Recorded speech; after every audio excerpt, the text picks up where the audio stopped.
충무공 이순신에 대한 만화책 시리즈를 제작해 큰 화제가 됐던 작가 옹리 콤판을 강수영 리포터가 만났습니다. 한국에서의 만화책 출판 계약과 수익금 기부 등 그의 활동에 대해서 들어봤습니다. 다음 코너는 한국어 자막이 있는 영어 대담 코너입니다.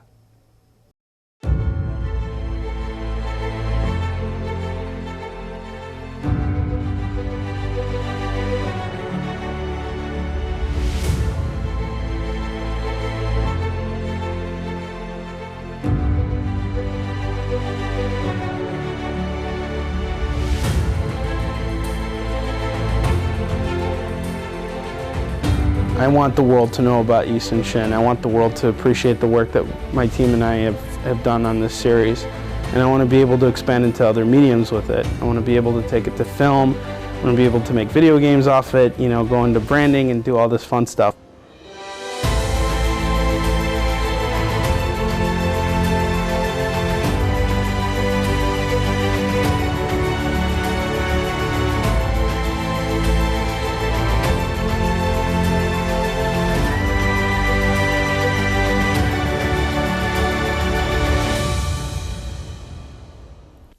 Onrie Kompan is the writer, creator, and publisher behind the Isun-shin comic series. The first comic was published in 2009. Onrie researched the warrior story for 3 years before bringing his story to life. We have Onrie in the studio here with us today. Hi Onrie, welcome to the studio. So you prepared an intro for us in Korean. Could we hear it? Absolutely. 제 이름은 Onrie Kompan입니다. 저는 그래픽 노벨 이순신의 작가이며 창작자이자 producer입니다. Wow, that's amazing. Wow, your Korean is great. Yeah, keep it up. 무기피만큼. I can only speak just a little bit. Well, you'll keep learning as you go. So I know that you were raising considerable funds for your book. How did that go? It went really, really wonderfully. What ended up happening was I had to launch 2 campaigns simultaneously. Initially what I did was I launched a Kickstarter campaign, and about 2 days in I got contacted by someone in Korea telling me that they couldn't send money through Kickstarter. And I had done my research beforehand and I thought I could do that, but it didn't work out. So another guy contacted me from, and he ran a company called Tumblebug, which was Korea's version of Kickstarter. And he asked me if I wanted to set up a campaign with him simultaneously, and I said sure. So I launched this campaign simultaneously, and I was having a lot of trouble on the US side because I had a lot of competition. There were a lot of artists who were also running campaigns, and they were famous.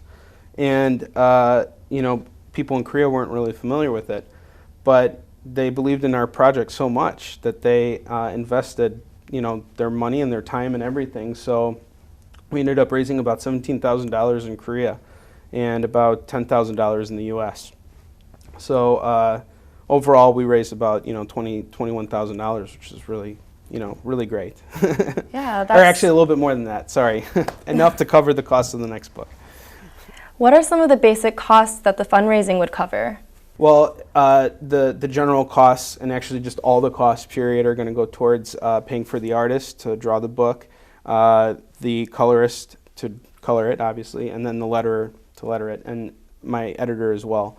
So these costs are all going towards the book. I don't see a dime from any of it. How have the overall sales of the Isun-shin comic series been since its inception in 2009? That's an interesting question. So just so we've been rejected by pretty much every single publisher in the U.S. market, and we had a very poor run with the one U.S. distributor and of comics. So I had a mountain's high worth of books, just pallets and pallets and pallets of books, and they could either just sit there and collect dust, or I could go out there and try and sell them myself.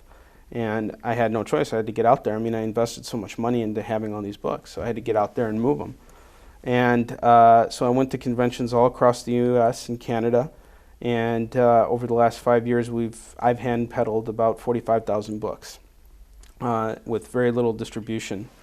It's been really tough, but I believe in this series enough. I believe in the work that my team has done. I mean, what's there to not like about this book? I mean, you know, every single page is like, you know, handcrafted. You know, it's like, you know, when you're reading this book, you're reading it and you're looking at the spreads, at every single spread. It's not about like looking at it as like a double splash. It's about looking at the story that's being told within each panel, and you know, seeing how it all fits together sequentially as a double page spread. You know, and this is what comics is. You know, this is what creators think about all the time. This is what artists think about all the time. And you know, when we're working on our book, me and my editor actually draw out the layouts, and you know, it's something that helps the artist get a better understanding of where we're going with the story. Wow. So when are you planning on having your next publication out by? Okay, so Isun-shin Fallen Avenger 4 is the book that we kickstarted, or you know, crowdfunded, and or tumblebugged, whatever you want to call it. Right. And we are planning to release that book first. It's going to be a double-sized single-issue book, and it's just 48 pages. And it's going to complete the second arc of the series. And it's about the Battle of Myeongnang, which is like one of the most famous battles that Isun-shin is known for. In fact, they made a movie about it last year. And the guy who played Isun-shin in the movie, there's like a picture of him floating around on the internet where like he's holding my book and like, you know, giving it a thumbs up. That's so awesome. yeah, it's really cool. Yeah. And I mean, he was just really kind to offer that because a friend of mine, his name is Jonathan H. Kim. He's a very well-known producer in South Korea. He helped out tremendously with helping me get a deal with the Korean publisher out there, and he's also been very gracious to offer advice and stuff. So he just happened to be in the same room with Choi Min-sik, and he just happened to have a copy of my book, and so he just asked him if he would take a picture. And he said yes, so that was really cool. According to your blog, you're in talks with this Whole Cultural Publications. Can you tell me a little bit about that? So Seoul Cultural Publishers, they are going to be putting out the Korean translation of Isun-shin, which comes out on November 19th. And we've already signed a contract, deals underway, like everything's kind of coming together. And we'll be releasing the book, and they're going to be flying me out there to basically promote it for a week. So we're hoping for a very strong reaction out there. And in order to kind of push things further, I decided to take a portion of my royalties, which they've already paid, and I'm going to be donating it towards a charitable cause in Korea. Could you tell me what is the cause and the organization that you're working with? Absolutely. So I chose to work with an organization that handles suicide because this is a very huge situation in Korea right now. South Korea has the 4th highest suicide rate in the world today. And if this problem isn't dealt with soon, the entire culture could be extinct by the year 2750.